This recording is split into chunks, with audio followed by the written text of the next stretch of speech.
Je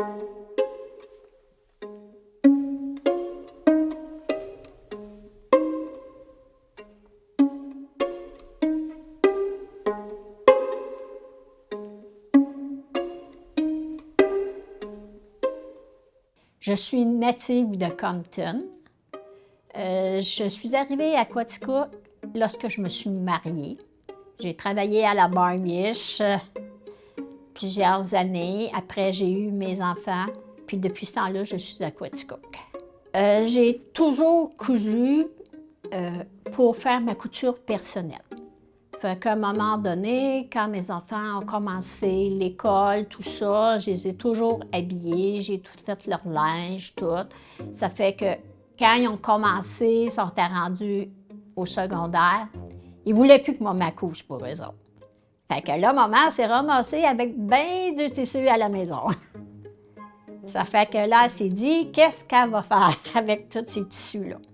Ça fait que vu que j'étais dans les fermières de Saint-Edmond, là, ils ont commencé à donner un petit peu des cours de courte pointe. Fait là, j'ai commencé là avec des cours de courte pointe. Puis de fil en aiguille, j'ai continué. Ça fait, moi, je viens d'une famille où que l'artisanat était très fort. Ma grand-mère, c'était une Madame Lapointe de Compton. C'était une grosse famille, ils sont 15. On prenait l'autobus, puis on allait chez eux le soir, puis elle nous faisait nos manteaux. Puis le lendemain, bien, on a retourné à l'autobus à l'école. Fait que c'est de là que moi, j'ai toujours connu ma grand-mère en train de coudre. Après, bien, maman, elle a fait la même chose, puis maman, bien, elle a été malade, elle a eu une maladie de rein, puis toutes sortes d'affaires. Mais elle nous a toujours habillés. Quand on avait des noces, parce que vu que c'était des grosses familles, c'était toujours maman qui nous habillait. Ça fait que de fil en aiguille, fait maman, elle aussi, elle a commencé à faire de la courte pointe. Avec ma grand-mère, ma mère tissait, puis il faisait de la courte pointe, puis il faisait toutes sortes d'affaires comme ça. Ça fait que nous, on a toujours vu ça jusqu'à sa fin. Quand elle est décédée, elle faisait encore des pantoufles en Fentex. Fait là, à un moment donné, avec tout ça, quand elle est décédée, il y a eu beaucoup là, dans la famille. On a fait des partages, tout ça. Ça fait que j'ai eu du tissu aussi qui appartenait à ma mère. J'ai eu des morceaux de courte pointe, puis tout ça. Puis avec tous les tissus que j'avais à la maison, des restes de mes enfants, bien là, je me suis mis à faire de la courte pointe. Moi, j'ai eu une formation avec une madame là, qui était fermière, qui venait de Sherbrooke, qui avait ouvert un cours pour les fermières. Ça fait que là, ça a été comme mon premier cours. Puis là, j'étais pas trop satisfaite parce que j'aimais pas la manière qu'elle procédait. Fait que là, après, je me suis mis à aller suivre d'autres cours, mais ça, c'était un cours qui se donnait au Pavillon des Arts. C'était une bonne grand-maman là, qui nous donnait des cours, puis elle, là, elle s'énervait pas avec tous les détails. Là. Ça fait qu'elle te montrait comment il fallait que tes coins arrivent, puis tout ça. Ça fait, après ça, ben là, la madame, elle a arrêté de donner des cours. Fait que là, je me suis cherché un professeur. Fait que là, on a trouvé un qui était à Islip. Elle les donnait en privé, ses cours. Ça fait que moi, j'aimais ça parce que dans ce temps-là, je travaillais dans une manufacture, je travaillais de 3 heures à 11 heures. Ça fait que, vu que je travaillais de 3 heures à 11 heures, la madame donnait des cours le samedi et le dimanche. Fait que c'était plaisant pour nous autres, là.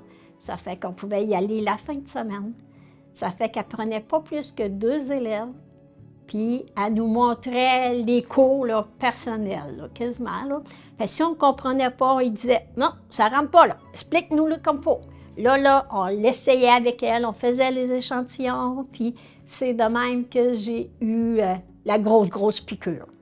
Parce qu'avec ce professeur-là, qu'est-ce qui était plaisant, c'est qu'elle avait ses critères. Elle, il fallait que ça soit juste du 100% coton. tu ne faisais plus comme anciennement avec de la soie ou du lainage ou ces affaires-là. Ces tissus-là sont bannis complètement avec celle-là, cette professeure-là. Mais elle savait qu'est-ce qu'elle voulait. Avec elle, c'était rare qu'on défaisait. Il y avait toujours un moyen. Puis avec cette professeure-là, c'est ça qui était très plaisant, c'est qu'elle avait beaucoup de créativité. C'est un petit peu pour ça que moi, dans mes courtes pointes, rarement j'ai le même patron.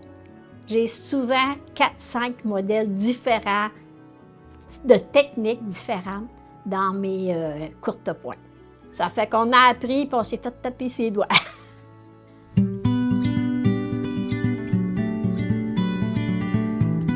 Bien, je vais vous en montrer une. Celle-là est vraiment spéciale. C'est toute la même technique, mais on travaille avec du tissu, on l'appelle nous autres arc-en-ciel. Elle a l'air bien bizarre, mais c'est toujours ce motif-là qui revient. Mais on travaille, il y a des côtés qu'on va travailler avec du pâle, du foncé, puis des couleurs moyennes, des tons de tissu. Ça fait qu'une courte pointe comme ça prend longtemps. Ça fait que tout est carré. Ici, je vais vous montrer. Bon, ici, si on s'en va dans le orangé, on part ici, on commence par le milieu. Ici, on va avec du foncé. Là, on a de la couleur moyenne. Là, ici, on s'en va avec du pâle. Ça fait que c'est tous des tons différents. Ça fait, c'est comme un petit peu l'arc-en-ciel. Mais celle-là, je commence par le milieu. Puis c'est beaucoup de cache-tête là, pour pouvoir être dans les mêmes tons, puis pas que ça soit trop fort ou trop moyen. Ça fait qu'il y a des côtés, des fois, qu'on a comme les 4 côtés pareils, mais comme quand on a commencé, bien, on a commencé plus avec tous les mêmes tons, mais on s'en va toujours en dégradant. Ça fait que si on regarde ici, dans le bleu ou dans le rose, là, on va le voir plus. Ça fait ici, si on voit le lilas avec le rose, là, on voit vraiment la différence de plus. Ça fait ça a été une courte pointe qui a été assez longue à faire parce que moi, je travaillais à l'extérieur. Ça fait qu'à temps perdu, ça me prend à peu près 3 ans. Mais ça, de chaque professeur ou de chaque personne, chaque livre que tu regardes, tu retrouves la même technique, mais ça n'a pas toujours les mêmes noms. Puis en même temps, nous, on l'appelait arc-en-ciel parce que c'est les couleurs de l'arc-en-ciel. Cette courte pointe, elle n'a pas été piquée à la main, elle a été piquée à la machine par une dame qui fait juste de ça. Moi, la mienne, j'ai pris des tons de dégradé. Ça fait que ça, j'en suis bien fière. Ça fait ça, c'est la courte pointe qui va dans la chambre de mes petits-enfants quand ils viennent faire dodo chez grand-maman. Parce que moi, j'ai juste des petits gars.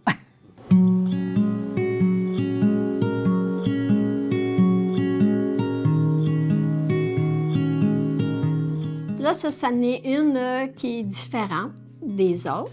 Celle-là, elle est piquée à la main. Moi, j'ai mon tissu. En dessous, on met une espèce de ouate spéciale conçue pour ça.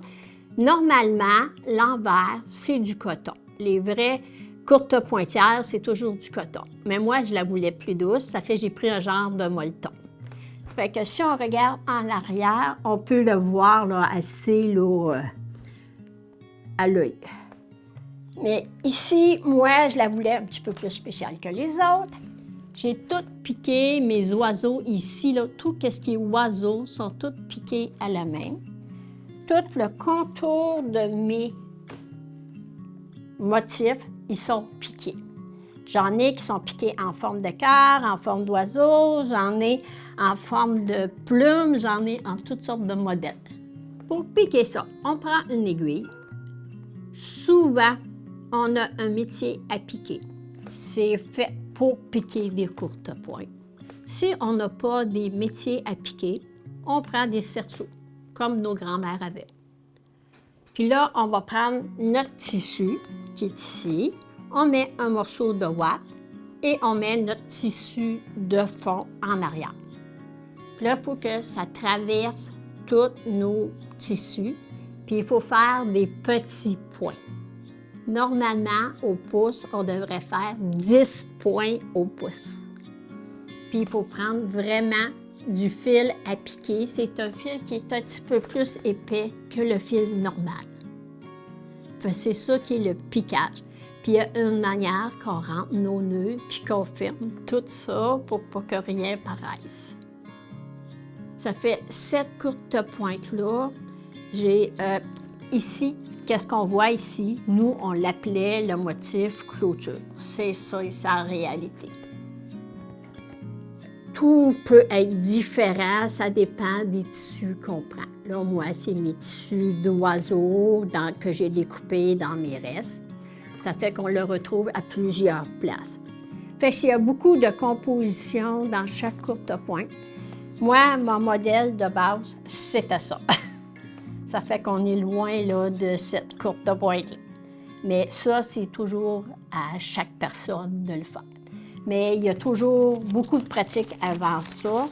Ça fait que comme moi, pour faire juste le motif clôture qui est lui, il a fallu que je me pratique à faire des morceaux. Chaque morceau ici, j'ai des différentes longueurs que j'arrange, puis c'est ça qui va faire que c'est différent. Ici, j'ai telle longueur, ici, j'ai une autre longueur. C'est ça qui fait l'aspect d'illusion de clôture. Fait qu'on part avec l'idée, mais des fois, on est obligé de changer en cours de chemin, puis de la faire d'une autre manière. Fait, des fois, on est surpris, des fois, on est bien contente. Quand elle est finie, là, c'est rare qu'on n'est vraiment pas contente du résultat. Ça en est une que j'ai bien aimé à faire. La durabilité, ça va être selon l'entretien de chaque personne.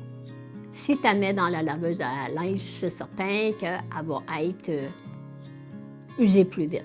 Mais si tu la mets, tu l'envoies nettoyer à sec ou des affaires de main, c'est certain qu'elle va rester plus belle. C'est l'entretien en réalité. Puis le piquage de ça, c'est certain qu'une courte pointe piquée à la main, c'est moins durable que ceux qui sont faits à la machine.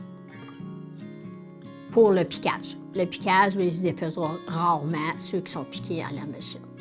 Mais quand tu vois quelque chose de piqué à la machine, ça n'a pas le même valeur. Quand tu vas à des quill shows, ça c'est des expositions de courte pointe. Il y a des dames qui vont là juste pour comme évaluer les courtes pointes. Une courte pointe peut équivaloir à 1000 pièces et même plus. Si elle est piquée à la main, elle a plus de valeur qu'une courte pointe qui est piquée à la machine. Fait, tout ce qui est fait à la main, il y a plus de... elle vaut plus cher. Mais c'est des travails de longue haleine.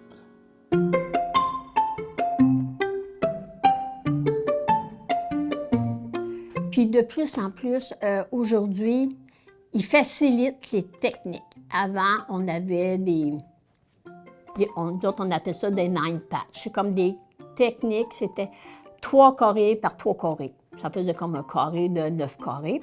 Bien, aujourd'hui, la manière qu'on fait, on la travaille encore plus que ça. Quand on a fait nos 9 carrés, on travaille avec un couteau de coupe qui n'est pas les ciseaux. C'est différent. Puis on coupe ça en 4, puis ça fait un motif différent vraiment. Tu peux le mettre de tout bord, de tous côtés. Ça fait toutes sortes de techniques qui ont l'air à que tu as travaillé très, très longtemps. Il y a toutes sortes de techniques. Aujourd'hui, là, tu t'en vas sur Internet, puis tu peux regarder ça des heures et des heures. Puis il y a du plaisir à avoir. Si on regarde la pointe folle, le Lloyd cabine, toutes ces techniques-là, les 9 patchs, parce que c'est tous des noms anglais, hein? C'est les 9 patchs, en réalité, c'est comme 9 carrés. C'est plus les carrés, très peu de rectangles. Nous, les nouvelles techniques, il y a plus de triangles, il y a moins de carrés. Puis même maintenant, on est rendu avec des techniques faites avec des cercles.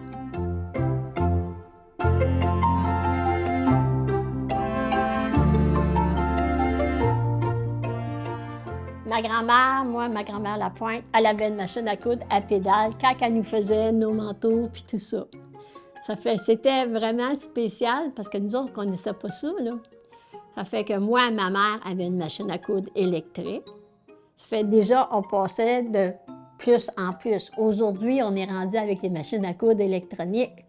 Aujourd'hui, ta machine à coudre, tu n'as même plus besoin de l'enfiler. Tu pèses sur un piton, puis elle rentre tout de suite ton fil dedans. Tu n'as même plus besoin de te casser la tête. Ça fait, si tu ne vois pas bien, il n'y a pas de problème là-dessus, là. Puis les machines qui piquent aussi, c'est vraiment quelque chose. Quand que tu vas la faire piquer chez une madame, moi, j'allais, je pense, en tout cas, je pense que c'est Bolton. Pas certaine c'est Bolton, en tout cas. Je suis Cowansville. Cette madame-là, ben elle, c'était comme un gros métier très, très large. Puis, elle paye sur un piton, puis elle demande, bon, tu veux-tu ce motif-là, tu veux-tu ce motif-là, comme un ordinateur. Ça fait qu'elle, elle part ça, là, puis la machine va arrêter quand elle va avoir plus de fil. Il y a un fil de dessous, un fil du dessus, puis ça vient de faire de par là. Ça fait que, comme moi, je fais maintenant plus des petites courtes pointes de couchette. J'en ai fait une cet hiver, puis je l'ai piquée à main. Juste une petite courte pointe de couchette, 90 heures de piquage. À main.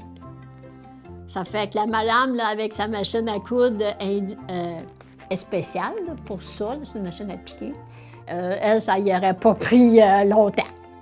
Les autres, ils perdent ça, c'est sur l'ordinateur, puis ça y va par là. Ça fait que même pas une semaine, tu as le téléphone, ta courte pointe est prête. Quand ta courte pointe est piquée, toi, il te reste juste à faire comme le rebord de ça ici. Il te reste juste à la fermer. Fait que c'est toutes des nouvelles techniques d'aujourd'hui, là, c'est vraiment différent.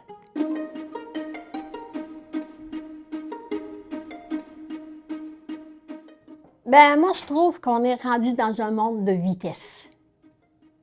Ça va vite. Il faut que ta courte pointe soit quasiment finie avant de commencer.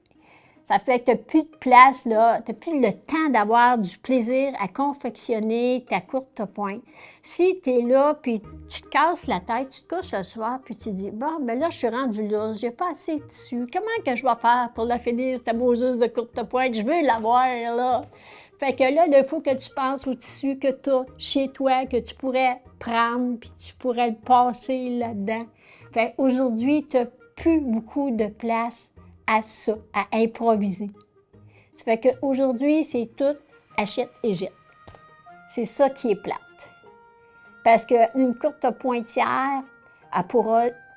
C'est dur de trouver du monde là, qui veulent vraiment payer le prix pour tout ce que tu fais en artisanat.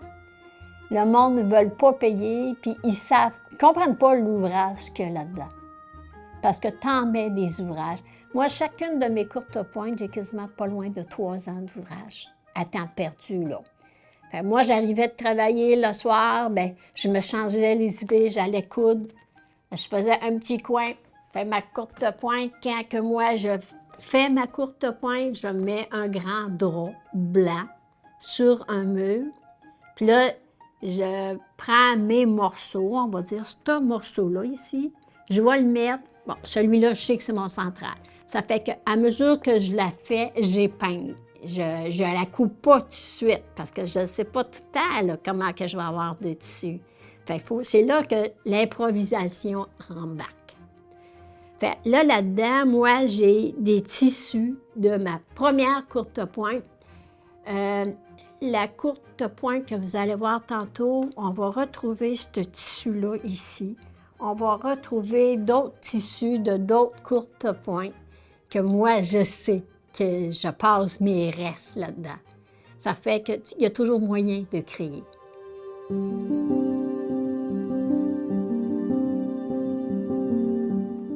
Bien, aujourd'hui, on n'en voit pas beaucoup de jeunes personnes qui veulent faire des courtes pointes grandes comme ça, là. Qu'est-ce qu'ils vont commencer à faire plus? Ils vont commencer à faire des petites poignées de cuisine, des napperons, juste des petits morceaux qu'ils vont pouvoir vendre. Parce que des courtes pointes à 1000$, il n'y a pas grand monde qui sont intéressés avec tous les marchés qu'il y a, avec le monde qui change leur décoration tout bout de champ. Ça fait qu'ils n'en voudront pas là, des courtes pointes qui vont s'éternaliser sur un lit. Aujourd'hui, une chance qu'on a les clubs de quilt. On a un peu en région. On a un à Westmill, c'est des dames anglaises seulement. C'est un petit club. On a un à Lennoxville. C'est encore un club. Ils vont avoir une exposition sous peu, si ça va être ouvert au public. On a un de Manucette, ça s'appelle de même, c'est à Sherbrooke. Puis on a un ici à Quaticook, mais c'est un club plus fermé un petit peu. En tout cas, là je ne sais pas vraiment le nom, mais à un moment donné, ils appelaient ça les Trois Fleurs à Quaticook. Mais c'est plus un club privé. Puis après, bien là, on s'en va vers Cowansville, puis un petit peu plus éloigné.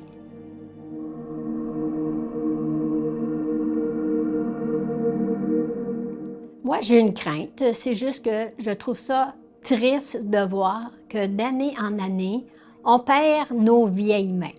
Moi, la manière que je conçois ça, c'est nos dames qui font des travaux magnifiques, mais à un moment donné, la maladie les frappe, puis là, ils ne peuvent plus rien faire. Ça fait que là, les courtes pointes, ils sont abandonnés. Puis s'ils n'ont pas personne à qui peuvent le donner ou la faire finir, bien là, ça fait un travail qui reste là. Ça fait, on perd des membres d'année en année juste à cause de la maladie ou un manque d'intérêt, ou le conjoint aussi peut être malade, puis la madame est obligée de s'en occuper plus. Fait de fil en aiguille, on perd des membres. Puis à un moment donné aussi, à force d'avoir vu ta mère faire ça, j'ai l'impression que le monde, je sais pas, ils sont tannés de voir ça. Pour eux autres, là, c'est de la cochonnerie. Pour eux autres, c'est pas important de voir qu'est-ce que c'est. Leur mère passe le temps là-dessus, c'est bien correct, qu'elle ne nous dérange pas, puis c'est de même qu'eux autres voient ça. Mais c'est peut-être la vie à la vitesse qu'on vit aussi qui fait faire toutes ces choses-là.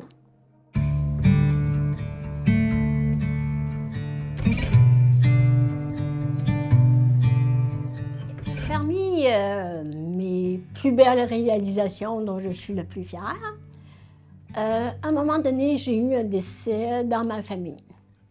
Ça fait que j'ai demandé à ma sœur, j'ai dit, tu sais, j'ai dit, quand tu vas faire le ménage du linge de ton enfant, est-ce que tu voudrais m'apporter un morceau de linge? J'ai dit, je vais te le dire pourquoi faire. J'ai dit, je vais y faire quelque chose en courte pointe que tu vas garder en souvenir. Ça fait finalement, quand elle m'a apporté le morceau de linge, là, j'ai fouillé dans mes tissus, puis j'ai trouvé toutes sortes de tissus. Ça fait que mon neveu, il travaillait chez un cultivateur. Ça fait que j'ai pris des tissus de cultivateur, j'ai pris des vaches.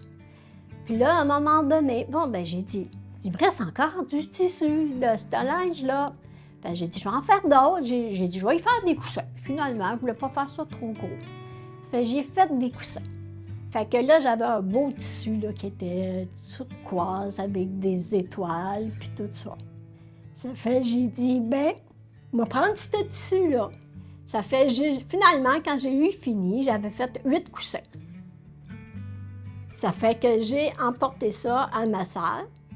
Puis là, ben, qu'est-ce qu'elle a fait? C'est que quand j'ai apporté les tissus, là, je l'ai appelé, j'ai dit, je m'en vais te voir. J'ai dit, reste pas surpris. J'ai dit, ça se peut que je te fasse pleurer. Elle a dit, OK. Bon, ben, j'ai dit, je m'en vais te voir. Fait que j'emmène ça. Fait que là, quand j'ai emporté ça, ça s'est tout garoché sur les coussins, puis ils ont tous choisi leurs coussins. Ça fait que j'étais bien contente. Ça fait que je me suis dit, bien, au moins, ils vont avoir un beau souvenir de lui. On me donnerait un voyage, je pense que j'aurais plus de plaisir que descendre, aller faire ma courte pointe. Quand que je suis là-dedans, je décompresse, puis j'oublie tout, là, sauf ma courte pointe.